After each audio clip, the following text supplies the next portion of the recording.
बिहार में हो रही जातीय गणना पर पटना हाई कोर्ट का फैसला आ गया है। पटना हाई कोर्ट ने इस मामले को ठंडे बस्ते में डाल दिया है। मतलब बिहार में हो रहे जातीय गणना पर अब रोक लग गई है। मुख्य न्यायाधीश वी चंद्रन की खंडपीठ ने इस पर फैसला सुना दिया है। पिछले 2 दिन तक इस पर सुनवाई भी हुई। इसके बाद मुख्य न्यायाधीश जस्टिस विनोद चंद्रन की बेंच ने फैसला सुरक्षित रख लिया था। इधर जातीय गणना पर मुख्यमंत्री ने गुरुवार को कहा कि जाति आधारित गणना सर्वसम्मति से कराई जा रही है। हम लोगों ने केंद्र सरकार से इसकी अनुमति ली है। हम पहले चाहते थे कि पूरे देश में जाति आधारित जनगणना हो, लेकिन जब केंद्र सरकार नहीं मानी तो हम लोगों ने जाति आधारित गणना सह आर्थिक सर्वे कराने का फैसला लिया। साथ ही नीतीश कुमार ने यह कहा कि दोनों सदनों में पक्ष विपक्ष के सभी दलों ने जातीय गणना कराने पर अपनी सहमति बनाई थी, तभी हम लोग इस पर और आगे बढ़ गए। हाईकोर्ट में सुनवाई के दौरान याचिकाकर्ता ने जातीय गणना को असंवैधानिक साबित करने की दलीलें रखी तो सरकारी पक्ष ने इसे जरूरत बताया।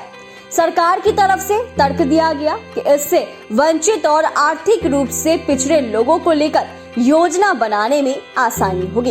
इस दौरान पटना उच्च न्यायालय के सीनियर एडवोकेट सर्वदेव सिंह ने बताया कि कई ऐसे बिंदु हैं जहां पर यह जातीय गणना फंस सकती है और यही हुआ भी। इस बारे में जानकारों ने कहा कि सरकार एक वेलफेयर संस्था होती है। कैबिनेट ने पूरी गणना पर 500 करोड़ खर्च करने की मोहर लगी है, लेकिन इसे कानूनी रूप से नहीं दिया गया। ऐसे में इस राशि को गैर जरूरी मानकर गणना पर रोक लग सकती है। जातीय गणना मामले में बीते सोमवार को पहली सुनवाई हुई थी, लेकिन सरकार की ओर से किए गए काउंटर एफिडेविट रिकॉर्ड में नहीं होने के कारण हाई कोर्ट ने सुनवाई को मंगलवार के लिए टाल दिया। मंगलवार को सुप्रीम कोर्ट के अधिवक्ता अपराजिता सिंह और हाई कोर्ट के अधिवक्ता दीनू कुमार को जातीय गणना को असंवैधानिक करार देने के लिए हाई कोर्ट में दलीलें पेश करनी थी। पटना हाई कोर्ट में कायदे से पहली सुनवाई मंगलवार को हुई। मंगलवार को जातीय गणना को लेकर बहस हुई। एडवोकेट जनरल पीके शाही ने सरकार की ओर से अपना पक्ष रखा। कोर्ट ने एडवोकेट जनरल से पूछा कि जाति आधारित गणना कराने का उद्देश्य क्या है, इसको लेकर क्या कोई कानून बनाया गया है।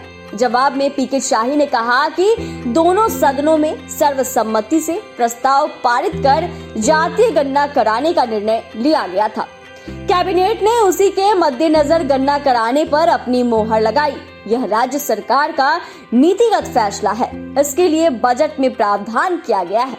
यही याचिकाकर्ता के वकील दीनू कुमार ने बताया कि आखिर इस जाति आधारित गणना का उद्देश्य क्या है। इसमें 500 करोड़ रुपए खर्च करने की बात कही जा रही है, लेकिन इसका परिणाम क्या होगा, किसे फायदा होगा, सरकार यह बताए कि समाज में जाति प्रथा को खत्म करने की बात लगातार की जा रही है, लेकिन जाति गणना कराकर किसे फायदा पहुंचाया जा रहा है, इसका जवाब सरकार दे।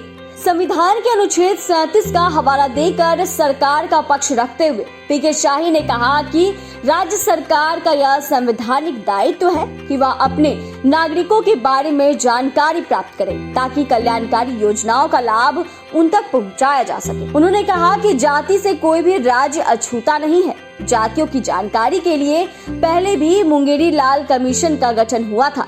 बुधवार को भी महाधिवक्ता पीके शाही ने आर्थिक सर्वेक्षण और जाति गणना बुधवार को भी महाधिवक्ता पीके शाही ने आर्थिक सर्वेक्षण और जातिगत गणना कराने को लेकर दलील रखी। उन्होंने मंडल कमीशन में और बिहार सरकार की योजनाओं को वंचित वर्ग तक पहुंचाने के लिए इसे जरूरी बताया।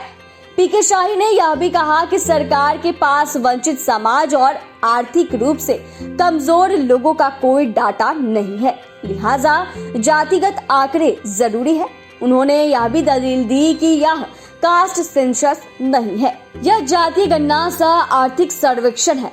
महाधिवक्ता ने याचिकाकर्ता के अधिवक्ता ने कहा कि आपका निर्णय राजनीति से प्रेरित है, राजनीतिक फायदे के लिए यह सब हो रहा है। इसके जवाब में महाधिवक्ता ने कहा कि हर सरकार राजनीति के तहत कार्य करती है, वोट बैंक के लिए होती है।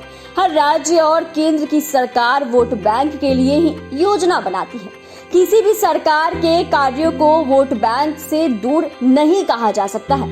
पटना हाई कोर्ट के चीफ जस्टिस बेंच ने दोनों पक्षों की दलील सुनने के बाद फैसला सुरक्षित रख लिया।